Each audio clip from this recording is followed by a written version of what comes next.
जय मसीह की मेरे प्यारे मित्रों, आज हम एक ऐसे विषय पर चर्चा करने जा रहे हैं जो देखने में तो बेहद दुख का दिन है, लेकिन उसे कहा जाता है गुड फ्राइडे।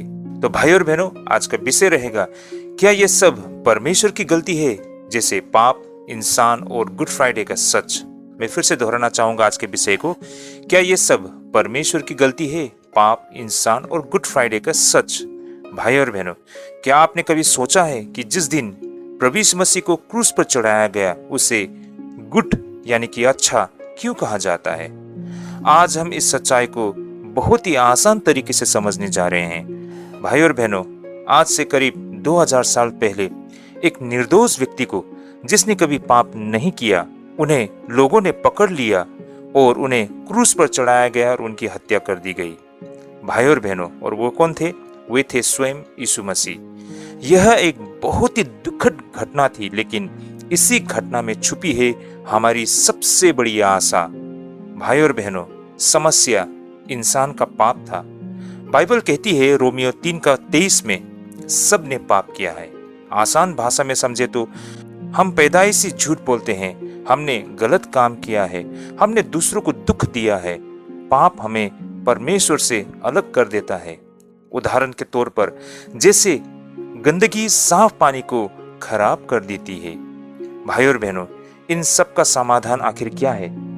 प्रभु यीशु मसीह का बलिदान। जैसे वचन में लिखा है, यूहन्ना रचित सुसमाचार 3:16 में, परमेश्वर ने जगत से ऐसा प्रेम रखा, उन्होंने अपने बेटे को भेजा, यानी स्वयं यीशु मसीह। पहला पत्रस 2:24 में भी कहा गया है कि वह हमारे पापों को अपने शरीर पर लिए क्रूस पर चढ़ गया।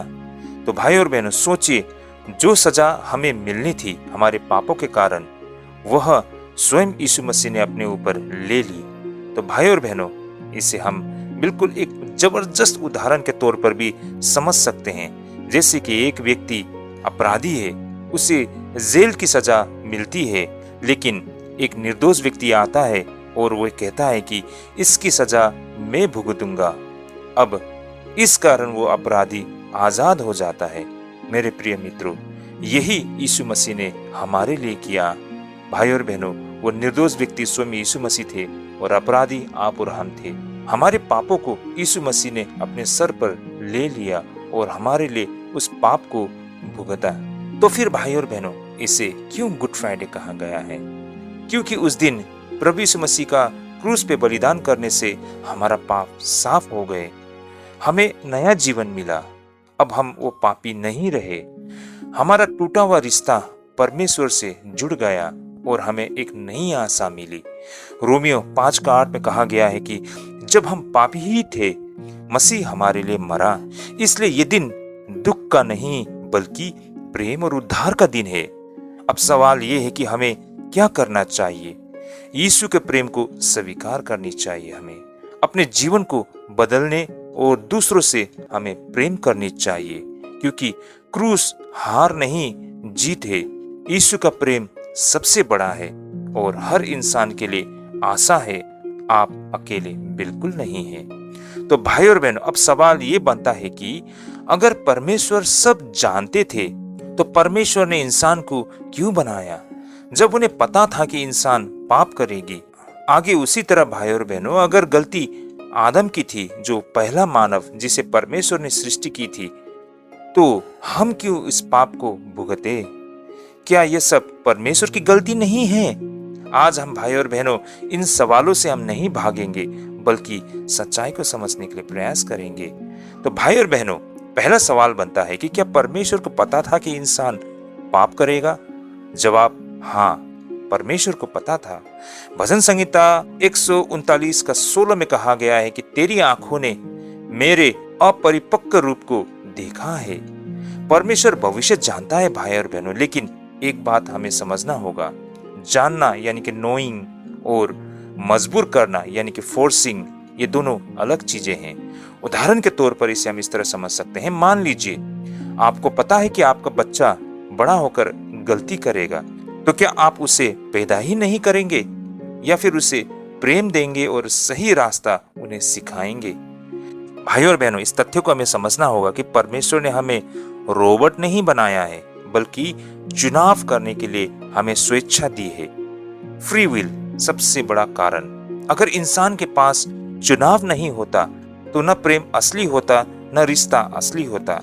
व्यवस्था विवरण 30:19 में कहा गया है कि मैंने जीवन और मृत्यु को तेरे आगे रखा है, जीवन को चुन। परमेश्वर चाहता था कि हम उसे अपने दिल से चुने, मजबूरी से नहीं, बिल्कुल प्रेम से। अब सवाल यहाँ पर ये उठता है कि पाप शुरू कैसे हुआ? आदम और हवा को कहा गया था कि उस पेड़ का फल मत खाना। उत्पत्ति 2:16 और 17 पद। यह एक परीक्षा था। क्या इंसान परमेश्वर पर भरोसा करेगा? लेकिन उन्होंने अपनी मर्जी चुनी। भाई और बहनों, परमेश्वर चाहता था कि इंसान परमेश्वर पर भरोसा रखे, परमेश्वर की आज्ञा को पालन करे, लेकिन उन्होंने परमेश्वर की आज्ञा को तोड़कर परमेश्वर को धोखा दिया और इस तरह पाप मानव जगत में आ पड़ी। उत्पत्ति 3:6 में कहा गया है कि उन्होंने फल खाया।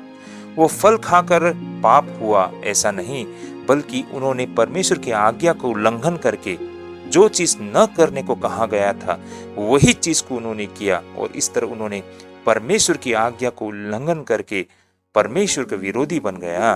तो भाई और बहनों, पाप सिर्फ एक फल खाना नहीं था, पाप था परमेश्वर से दूर होना, खुद को परमेश्वर बनाना। मैं जो चाहूं वही सही है। इस तरह की सोच और इस तरह की व्यवहार इंसान का ये परमेश्वर विरोधी बनाते हैं। अब सबसे बड़ा सवाल ये है कि आदम ने गलती की तो हम क्यों भुगते? ये बहुत ही जरूरी हिस्सा है। ध्यान से समझिए भाई और बहनों। पहला उदाहरण, परिवार में अगर एक पिता शराबी है, उसका असर बच्चों पर भी पड़ता है। क्या बच्चों की गलती है? बिल्कुल नहीं, लेकिन असर तो पड़ता ही है। उसी तरह भाई और बहनों, दूसरा उदाहरण, समाज में अगर कोई नेता गलत निर्णय ले लेता है तो पूरा देश प्रभावित होता है। उसी तरह आदम सिर्फ एक व्यक्ति नहीं था, वह पूरी मानवता का प्रतिनिधि था। नया नियम बाइबल रोमियो 5:12 में कहा गया है कि एक मनुष्य के द्वारा पाप संसार में आया। हम सिर्फ आदम के कारण पापी नहीं है, हम खुद भी रोज पाप किया करते हैं, जैसे झूठ बोलना, गुस्सा, स्वार्थ। इसलिए सिर्फ उसकी गलती नहीं, यह हमारी सत्य भी है। भाई और बहनों, मान लीजिए कोई बच्चा पैदा होता है, उसमें कुछ समझ नहीं है, उसमें कोई ज्ञान नहीं है, वो तो नादान है। फिर भी वो छोटा सा बच्चा वो नाराज होता है, गुस्सा होता है, चिड़चिड़ाता है। भाई और बहनों, ये कैसा स्वभाव है? ये तो किसी ने उसे नहीं सिखाया। तो पैदा होते ही उसमें ये स्वभाव कहाँ से आया? ये स्वभाव उसी आदम का स्वभाव है जो पाप का स्वभाव है।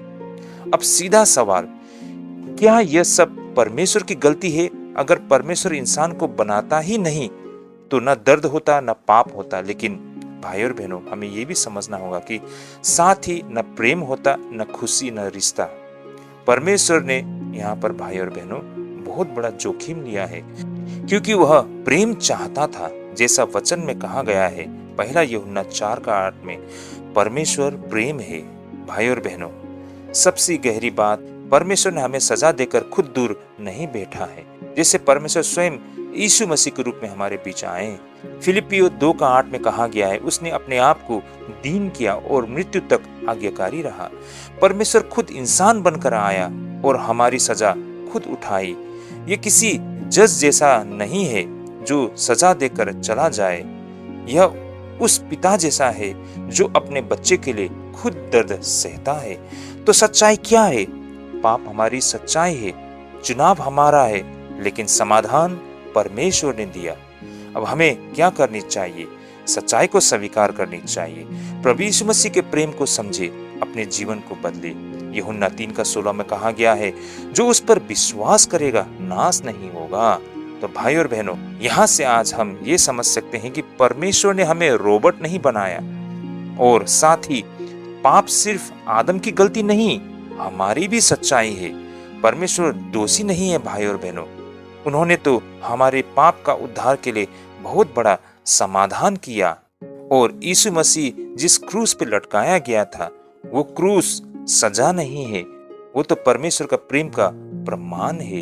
तो तथ्य और सत्य यही कहते हैं। तो आइए हम प्रार्थना करते हैं और आज के अध्ययन को यहीं पे स्थगित करते हैं। हे परमेश्वर, हम मानते हैं कि हमने गलतियां की है। धन्यवाद कि आपने हमें छोड़ा नहीं। प्रभु यीशु मसीह, हम आपको अपने जीवन में स्वीकार करते हैं। हमें नया जीवन दे। यीशु मसीह का नाम से ये प्रार्थना मांगते हैं। आमीन।